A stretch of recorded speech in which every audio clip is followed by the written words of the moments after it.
You will hear a number of different recordings and you will have to answer questions on what you hear.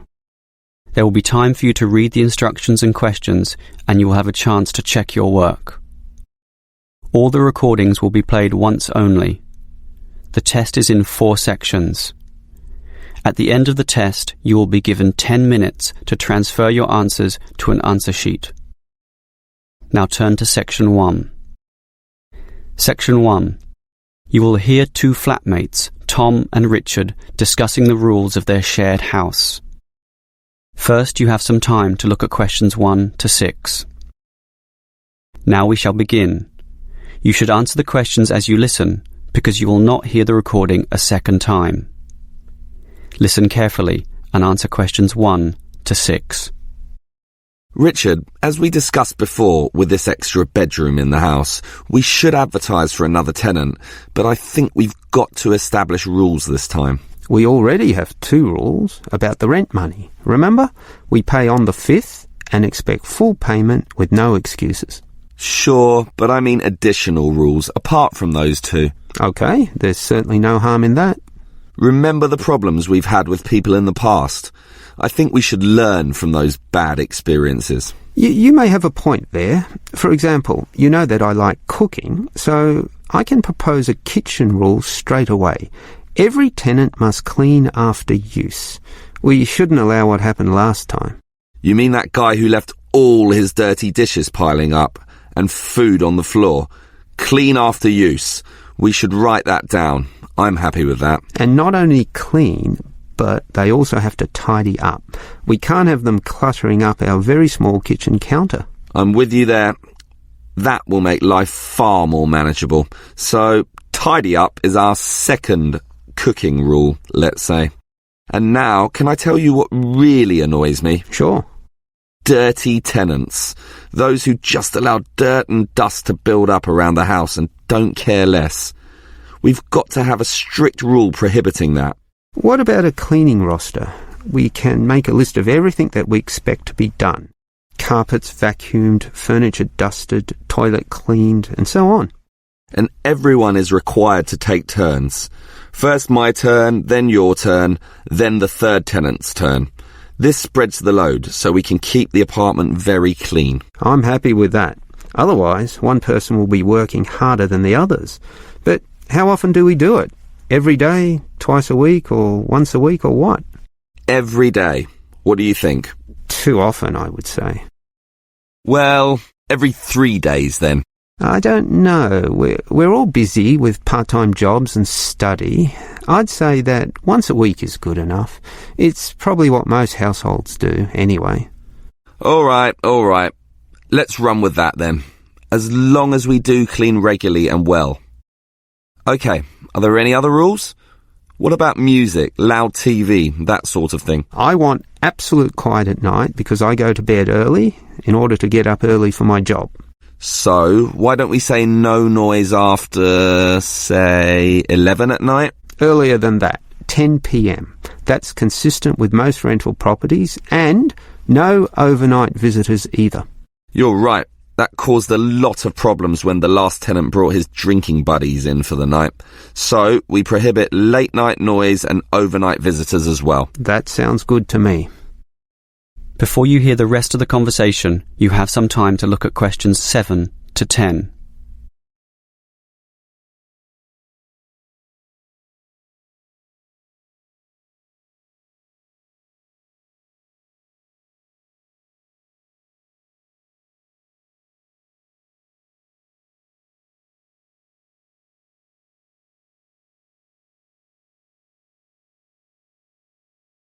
Now listen and answer questions 7 to 10. Okay, Richard. If we want to advertise for an extra tenant for the third bedroom, there's a website with an online form here that we can fill out. That will speed things up. Good idea. In fact, let's do it now and get it over and done with. Sure. The first category here is gender. I guess that means we write male or female. I think I'd prefer a male. He'd fit in with us. One of the boys, something like that. Sure, but that might limit things, and I'd say a female might be just what this household needs. Why don't we say any and let fate decide? See who turns up and judge them as they come. Okay, I'll type any. So now we move on to job. What sort of job do you want them to have? To me, it doesn't matter. Doctor, lawyer, cleaner, as long as they have a job, of course. Unemployed tenants can be a problem. Just type in must have. You mean a job? Yes. Must. Okay, that's done. Now, how much should we ask them to pay? $180 would be about 1/3 of the total rent. I'm doing the maths now with a calculator. The figure would be closer to $173.50. Well, let's round that up to the nearest 5. I'll type in $175 and we can share the extra $1.50. Done. Now, finally, when can we let the new tenant move in? Immediately, I'd say. The sooner the better. Type in immediately. But I'm busy this week with my job, so I'm not in the mood to interview tenants right now. And anyway, we've had just you and me for so long, what does another couple of weeks matter? So, when would you like the tenant to move in then? 1 week from now? Beginning of the month, March 1st? Later. Give it another 4 days at least. March the 5th is better for me. Okay, I'll type that in. It should be fine. Any later than March the 8th and I'll be too busy with my exams. And that's about it. That is the end of section 1. You now have half a minute to check your answers.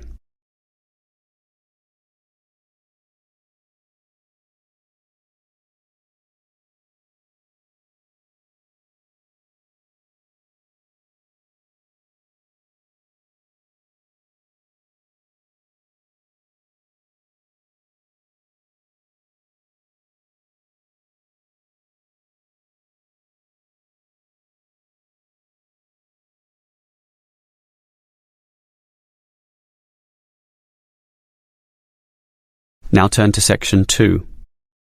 Section 2. You will hear a police officer giving a lecture to some overseas students about ways to minimize risk in public. First, you have some time to look at questions 11 to 17.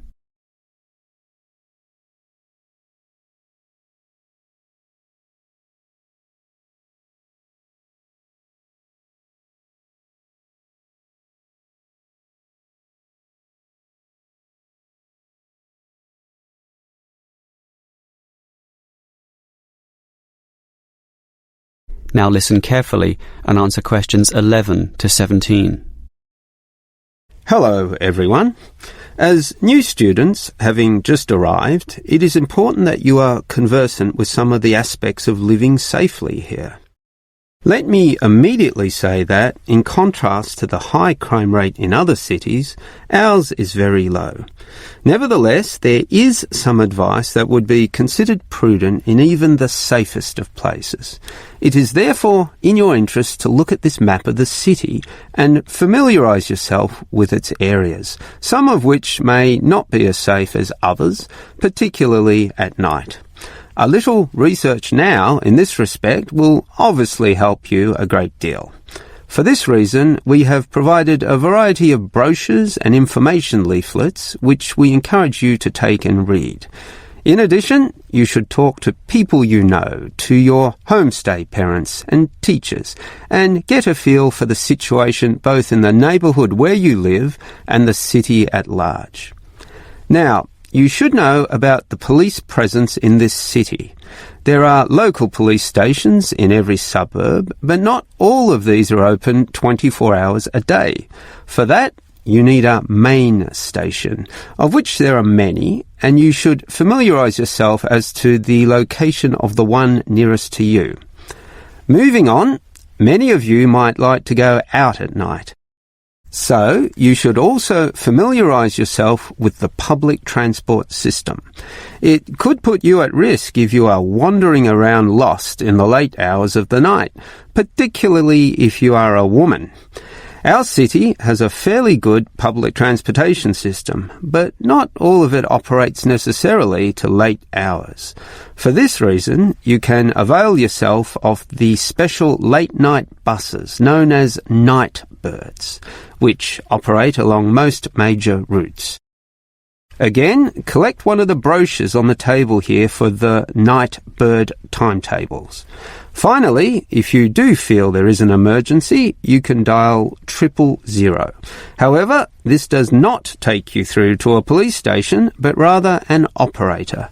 This operator will question you as to the nature of the problem and then send your call through to the relevant department, police, fire or ambulance, as the situation demands. This may take up valuable time, and for this reason we suggest that you find the emergency number of the nearest main station to where you live. This will speed up the process should you need police services in the event of a serious problem.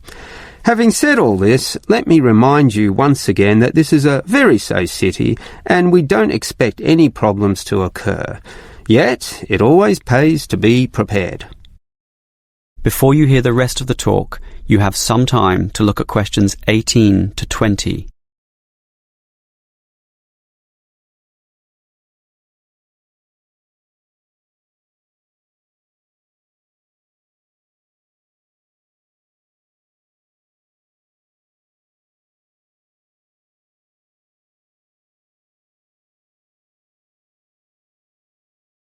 Now listen and answer questions 18 to 20. On the same subject as being prepared for problems, it is a fact that the police cannot cover every part of the city at all times of the day. Thus, it is advisable for you to take some precautions and be prepared for any problems which may occur. There are less safe areas which you may inadvertently find yourself in and, through no fault of your own, be faced with difficulties. In this respect, some people advise that women in particular carry mace or pepper spray, which can be sprayed into the eyes of an assailant. However, please be informed that these are illegal and consequently cannot be purchased, constituting, as they do, an attack weapon. On that same theme, any knives or small arms, while perhaps being legal in your country, are illegal here and must not be carried on your person. One thing you can carry, however, is a personal siren. In the advent of a problem, you just push a button and the siren will sound loudly, drawing such attention that any assailant almost invariably flees immediately from the scene. Moving on, you may wish to stay out late, to have fun or see the sights of this city at night, and we do not necessarily discourage that. However, we do advise that you confine yourself to areas that have sufficient street lighting or illumination. In the course of your activities, you may well meet strangers, but if this happens under clearly lit areas, visible to everyone in the vicinity, statistics prove that in almost all cases nothing will go wrong, particularly if you carry your siren. Above all, the greatest rule is simply to exercise discretion and intelligence when you go about your business. All the rules that I have given are simply based on this, and by following them all, your stay here will be both enjoyable and safe. That is the end of section 2. You now have half a minute to check your answers.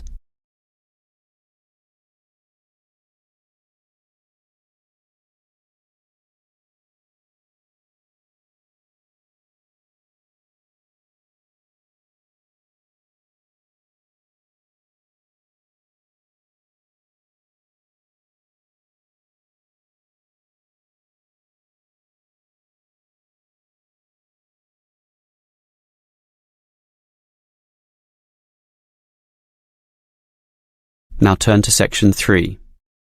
Section 3. You will hear two students, Frank and Nicole, discussing their survey results. First, you have some time to look at questions 21 to 25.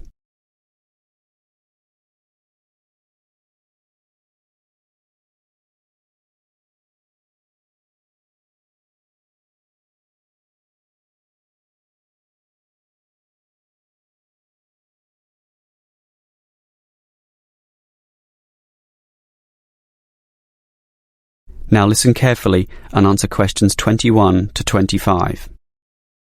OK, Nicole. Did you interview the required 50 people? Yes, I have them all here. I had intended to talk to over 50 actually, but I could only talk to 46 in the end, all students from the university. It should be fine for our purposes, and it was interesting actually to hear what they said. I was hoping for 50 to make a round number. Better for statistical purposes, but 46 should be OK. I think so. What was interesting was that many of them were not happy with the staff here. Really? What proportion? Well, 1/4 of them said the staff were OK, and another 10% said they were good, which together makes about 1/3. So basically the rest of the people I interviewed weren't happy in this respect. So, what was the main cause of complaint? Well, it's rather mixed. A lot of the foreign students complained about the homestay accommodation and the attitude of the homestay officers when dealing with these issues. Most of the foreign students said this actually, but the bulk of the mainstream students had concerns with the attitude of the teachers. It seems they feel the teachers don't care enough, and facilities weren't that important, relatively speaking. I think the teachers here are OK. Don't you think so, Nicole? Personally, I'd say most of them are fine, but obviously there are a few I'd say need to improve in their commitment to helping students. Oh, not many though. Only about 10% maybe. More, I'd say. At least 1/3. Wow, Nicole, that's a bit harsh. That many? I'd say 90% of the teachers here are fine. I think I definitely disagree there. Well, whatever the case, the university seems to have some problems. Who should we inform about these findings? The course convener. He runs our programme. Yeah, just a small programme. These problems are serious and university-wide. I think we should talk to the assistant dean at least. Come on, we're just a couple of students. We can't go that high. It's like some cleaners wanting to talk to the CEO. We've got to follow the chain of command and start at the bottom. OK, the course convener it is. Before you hear the rest of the conversation, you have some time to look at questions 26 to 30.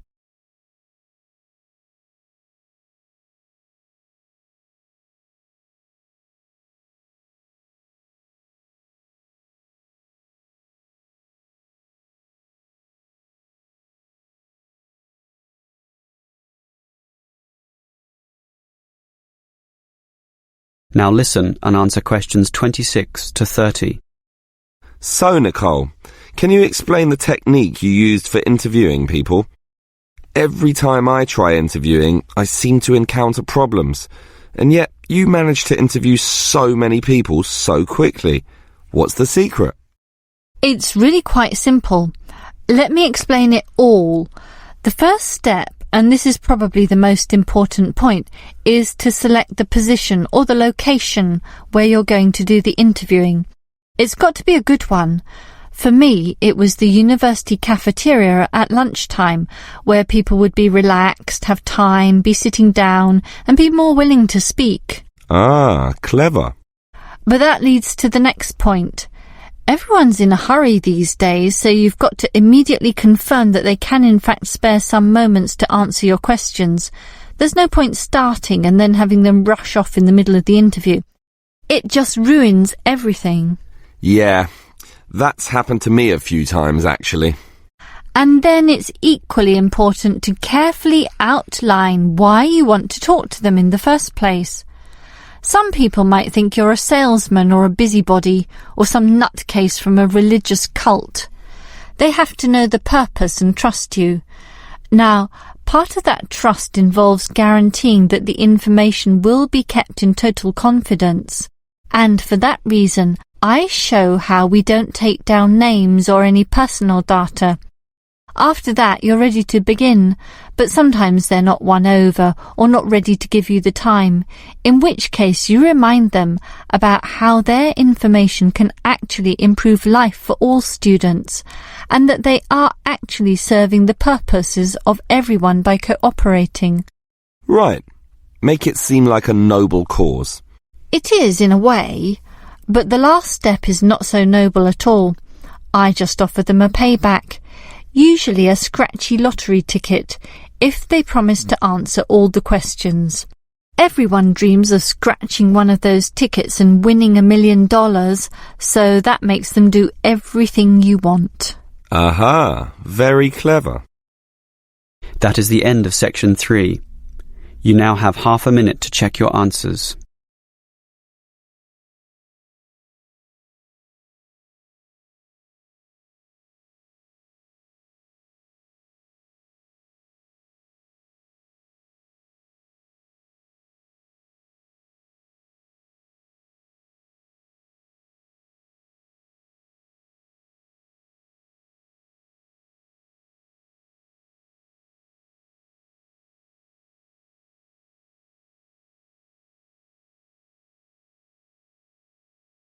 Now turn to section 4. Section 4. You will hear a lecturer discussing human resource management. First, you have some time to look at questions 31 to 40.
Now listen carefully and answer questions 31 to 40.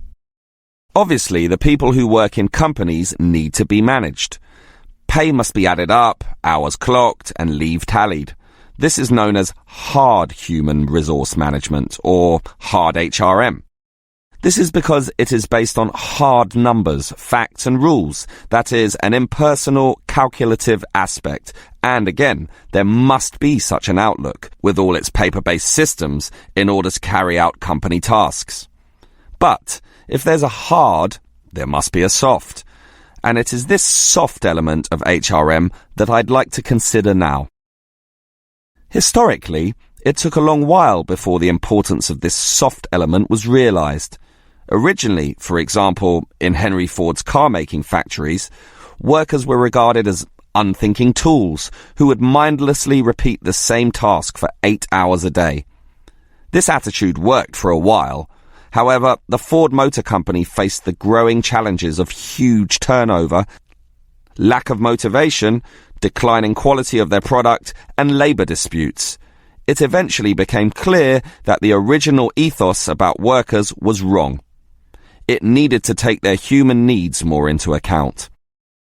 That leads us to the modern soft HRM model, where the staff, or human resources, are now considered one of the most important assets a company may have, an asset just as tangible as the factories, shops, and money in the bank, and something that needs to be managed in a soft way as well as hard.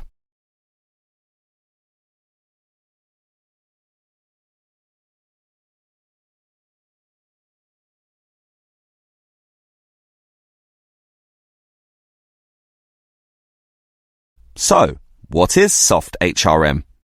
It basically involves 3 elements. One is motivating your staff. The second is making sure they stay with your company, that is, reducing turnover. And remember, turnover costs money, diverts resources, disturbs the system, and you may be losing a lot of experience there in just one staff member. The third element is using the staff in the best way, in a way that gets the most out of them. All of these elements are closely related and sometimes overlap, but are still distinct enough to be considered separately. Now, let's talk about motivation first. Obviously, people will work harder if they feel good about being where they are. This means the company should let people know that they are significant, and you do that by emphasizing the higher purpose their job serves in society as a whole. And this sense of higher purpose will drive people onwards. So, for example, if the company makes paper, have a motivation session, letting them all understand the importance of paper to modern society, and it is important. Basically, everything is important when you think about it, so make this fact clear to all. As for keeping staff, well, that also comes from motivation. But do you know the number one reason why people leave jobs? The answer? Because they don't feel appreciated. So, you need to make sure that they have this feeling. How? At its simplest, the boss can say thank you to the staff. You can remember their birthdays, bring out a cake, celebrate milestones, take them to a restaurant once in a while, and say thank you again. But more importantly, mean it sincerely. If this is going to work, sincerity is very important here. Well, we've motivated the staff and retained them with the company, so now we've got to use them optimally. This is often done by getting them to participate more in the key decisions. This has two advantages. One, the employees feel more in control of their destinies, helping again with motivation and retention. And two, the company tends to make better decisions. Remember, often it is the people closest to the customer who can really tell you the very best things about what works and what doesn't. The modern organization realizes that insight, knowledge, and clever innovation can come from anyone in the company, no matter how close or far from the decision-making process they may be. That is the end of section 4. You now have half a minute to check your answers. That is the end of the listening test. In the Ielts test, you would now have 10 minutes to transfer your answers to the answer sheet.